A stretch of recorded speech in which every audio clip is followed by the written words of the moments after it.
Kamusta at maligayang pagdating sa Union Station ng Washington, Distrito ng Columbia. Ngayon, nandito tayo para sa huling biyahe sa tren na nagbigay din sa Northeast Corridor ng Amtrak, ang ACELA.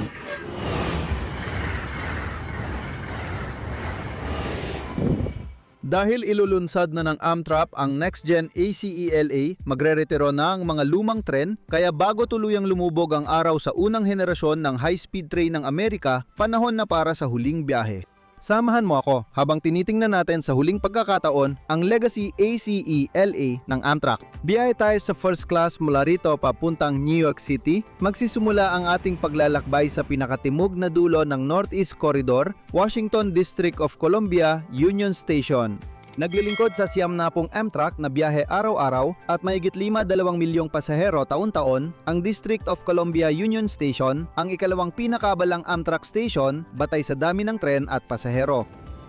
Habang ang napakagandang pangunahing harapan ang sumasalubong sa mga pasahero sa loob, ang pangunahing bulwagan naman ang siyang nagpapamangha sa kanila. Ang arko ng kisame ay 96 na talampakan mula sa sahig at may gintong palamuti ang mga ukit nito. Habang nangyayari ito, nagbabantay ang mga ledyonaryo para sa kaligtasan ng dumaraan sa bulwagan. Sa kabila ng pangunahing bulwagan, matatagpuan natin ang tatlong palapag ng mga tindahan, kainan at mga desk para sa Amtrak ticketing kung saan ang ibabang palapag ay nakalaan para sa food court. Matagal ng issue ang upuan sa District of Columbia. Noong Nobyembre 2020, nagbukas ang Amtrak ng bagong waiting area para sa mga may tiket sa pangunahing palapag. Sa likod ng istasyon ay may boarding area para sa 18 plataporma ng Distrito ng Columbia gate system ang ginagamit ng Amtrak at iniaanunsyo ang gate mga 20 minuto bago alis. Ang Amtrak ACELA 2104 papuntang New York ay nakatagdang umalis ng alas 8 ng umaga at on time ang pag-alis ayon sa lahat ng palatandaan. Pero dahil may oras pa tayo, punta muna tayo sa Metropolitan Lounge. Ang lounge ay nasa pagitan ng Gates D at E. Makakapasok ang may first class ticket, sleeper passengers, Amtrak Select Plus at Select Executive Rewards. May libreng access din sa mga lounge sa buong United States ang mga miyembro. Maliit ang lounge dito sa District of Columbia, may ilang upuan, mesa, business center at mga paliguan.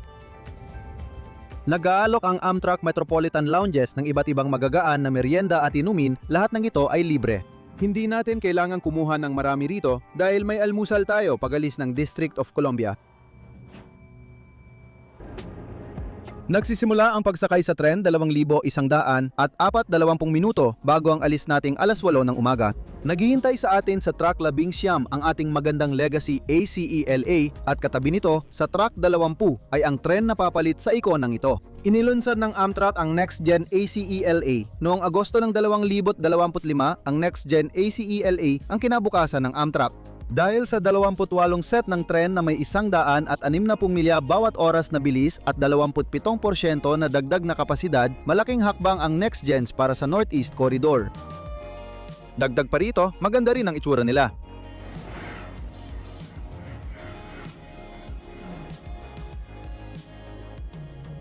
Nandito tayo para balikan ang nakaraan at habang papunta sa bukas na pinto ng unang klase na bagon, pwede na tayong sumakay.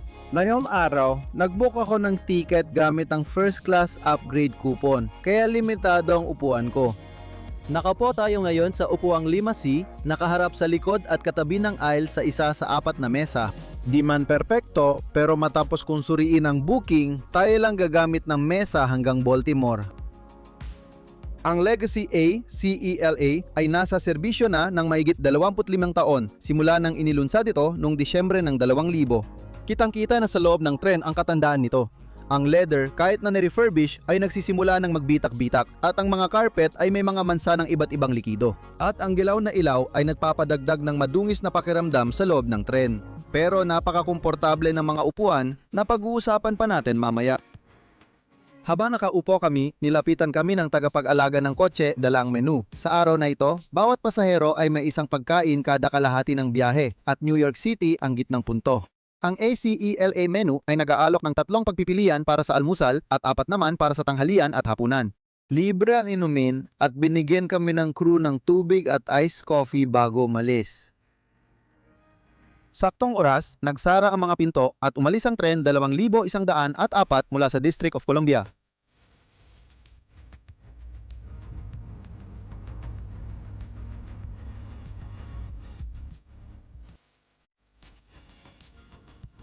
Ang ACELA unang klase ay dalawa isa setup, kalahati ng bago nakaharap sa unahan, kalahati nakatalikod. Limitado ang espasyo ng tuhod ko sa mesa, pero may sapat na lugar para iunat ang mga paa hanggang sa susunod na hanay. Kung walang pasahero sa susunod na hanay, maluwag pa, pero kung meron, limitado na ang espasyo. Sa ibaba makikita ang safety information card at mga saksakan. Ang mesa ay nabubuksan para lumaki ang gamit na espasyo, kaya mas komportable kumain o magtrabaho sa biyahe. Ang hanay na parang eroplano ang nagbibigay ng tunay na ginhawa. Bawat upuan ay may napakaluwag na 42 pulgada ng pitch at mga 23 pulgada ng lapad, higit pa sa sapat na espasyo para mag-inat at manatiling komportable. May footrest na bumababa mula sa likod ng upuan at tray table na hinihila pataas para takpan ang pagitan.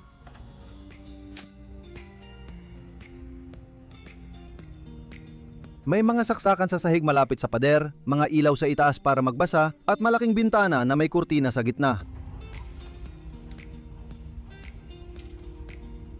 Ang pinakamadaling paraan para makita ang pagtanda ng mga tren na ito ay sa pamamagitan ng kanilang in-seat entertainment system. Sa harap ng control panel ay ang pindutan para sa pag-recline ng upuan. Ang mga upuan sa unang klase ay nagre-recline ng 10 to 15 degrees, kaya't komportable ang bawat upuan, hindi pa kasama ang kalidad ng mismong upuan. Ang mga leather na upuang ito ay may makapal na upholstery at kaunting bolstering, kaya't ito ang pinakakomportableng upuan sa kahit anong tren sa United States. Yan din ang pangunahing issue sa mga bagong tren. Bagamat totoo na ang mga next-gen na tren ay maliwanag at moderno, ang kanilang mga upuan ay hindi ganon kaganda. Ginaya nila ang estilo ng mga upuan sa Europa, kaya't mas matigas ang mga ito at hindi nagre-recline sa tradisyonal na paraan. Dahil dito, maraming reklamo ang natanggap mula sa mga pasahero na nagsasabing hindi komportable ang mga bagong upuan at hindi makatuwiran ang kanilang pag-recline. Kapag nakita mo kung saan nila kinukumpara ang bagong tren, maiintindihan mo agad ang reklamo nila. Ang gaganda ng mga upuang ito, siguradong mamimiss kapag napalitan na ang luma.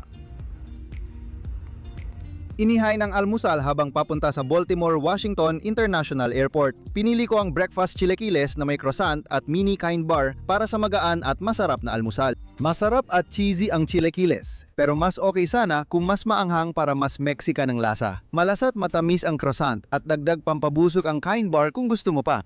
Sa kabuuan, maayos ang almusal na ito at libre pa. Dumaan at umalis ang Baltimore habang nag-aalmusal kami. Dahil sa swerte, nakapalit ako ng upuan sa solo side para makaupo kami ng grupo. Kaya mas maganda na ang upuan namin.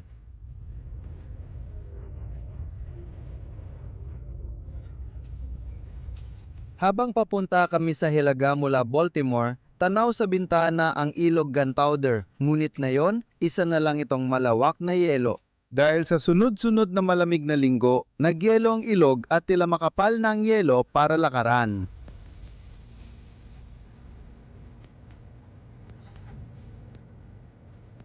Ang banyo ng unang klase ay nasa likod ng tren papuntang Hilaga at sa unahan kapag timog.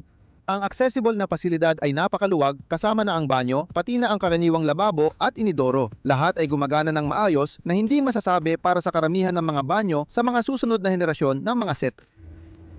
Ngayon, kahit gumagana pa, hindi na maganda. Ang 25 taong serbisyo ay nag-iwan ng epekto, lalo na sa mga banyo. Sa pasilyo, makikita ng pasahero ang destination board, imbakan ng malalaking maleta at maliit na attendance o phone room na may upuan, mesa at saksakan.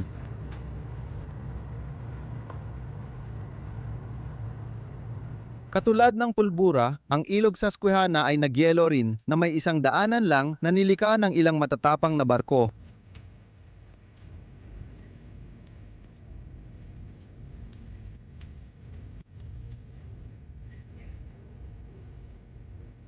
Bumibilis ang ACELA natin sa 135 milya bawat oras at mabilis lang nating nadaanan ang nag-iisang Delaware Station sa Newark.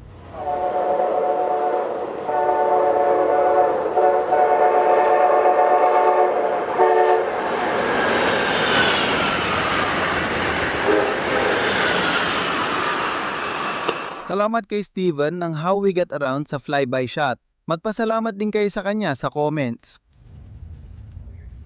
Dumaan at umalis ang Wilmington ng mabilis, ngunit bumagal ang tren mula 130 hanggang 40 dahil sa matutulis na kurba.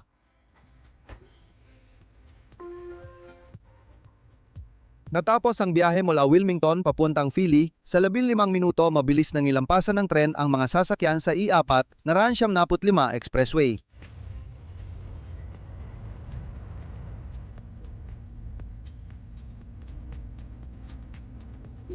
Ang magarang Philadelphia 30 Street Station ay nakatayo sa itaas ng riles at dumaan ang tren sa ilalim ng lupa bago huminto.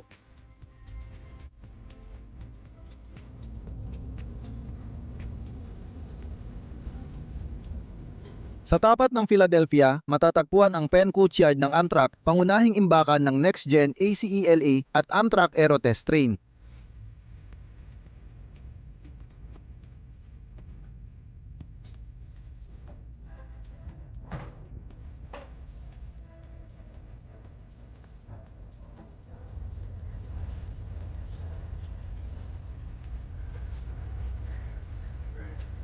Sa pagtawid sa Trenton, narating namin ang New Jersey Racetrack, isa sa ilang riles na kayang abutin ng ACELA trains ang pinakamataas na bilis, na 150 o ngayon ay 160 gamit ang next gen na mga set.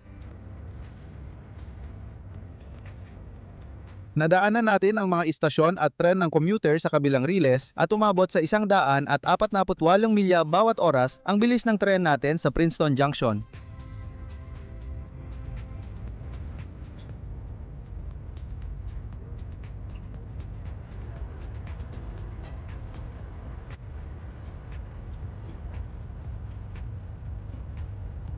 Sa bilis na 150 milya bawat oras, natapos ang 11 milyang riles sa mahigit 7.5 minuto. Habang nilalampasan natin ang high-speed na bahagi, maganda ring balikan ang tren na nagbigay kahulugan dito. Ang ACELA ay hindi lang basta tren. Ito ang naging muka ng Amtrak noong 2000 makintab, mabilis at premium. Pinatunayan ng ACELA na kaya ng tren makipagsabayan sa air travel at pwedeng maging higit pa sa simpleng biyahe ang pagsakay dito. Sa loob ng 25 taon, milyong-milyong pasahero na ang naihatid ng mga tren sa pagitan ng District of Columbia, New York at Boston. Binago nila ang business travel, nagtakda ng bagong pamantayan sa kaginhawaan at ginawang magandang opsyon ang tren kumpara sa air travel. Panahon na para sa Next Gen ACELA na ituloy ang nasimulan, mas maraming tren, upuan at mas mabilis na biyahe. Oo, may mga unang problema kapag may bagong tren, pero malapit na mag-upgrade ang koridor. Kasama ng mga Aeroset na darating ngayong taon, ang susunod na dekada ng Amtrak ay magiging makasaysayan. Bago yon, panahon na para kilalanin ang legacy set. Hindi lang basta tren ang mga ito. Hindi man perpekto, sila ang nagsimula ng high-speed rail sa United States. Kaya para sa iyo, ASELA, salamat sa 25 taon ng serbisyo at sa pagpapakita sa United States na posible talaga ang high-speed rail. Parang kidlat na wala ang New Jersey. ASELA natin tumigil lang sa Newark, tanging hintuan sa New Jersey, sakto sa oras.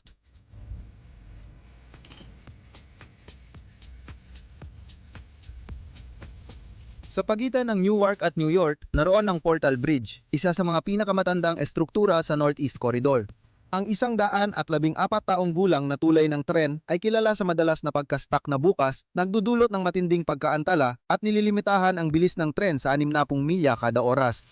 Ang Portal North Bridge ang sagot ng Amtrak sa lahat ng mga problemang ito. At simula noong Pebrero 15, nagsimula na ang huling cutover na trabaho. Ang bagong fixed fan bridge ay magtataas ng bilis mula 60 hanggang 70 at aalisin ang pagbubukas ng tulay para sa mga sasakyang pandagat. Sa pagpapatuloy ng huling yugto, nakatakdang magbukas ang tulay sa Marso ng 2026. Mabilis na dumidilim habang pumapasok tayo sa mga lagusan ng Ilog Hudson.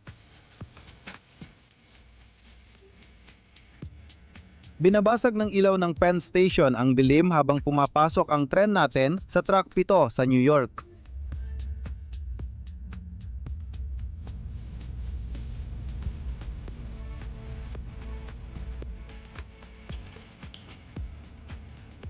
Papunta sa mga escalator sa likuran ng istasyon, maaari tayong umakyat papunta sa Moynihan Train Hall kung saan tatapusin natin ang video para sa araw na ito. Bago matapos, nagpapasalamat ako kay Stephen ng How We Get Around sa Kuha sa Newark. Bisitahin ang kanyang channel sa link sa ibaba ng deskripsyon. Sa susunod na linggo, babalik tayo sa New York City para sa panibagong sleeper train adventure na yan naman ay ang Silver Meteor.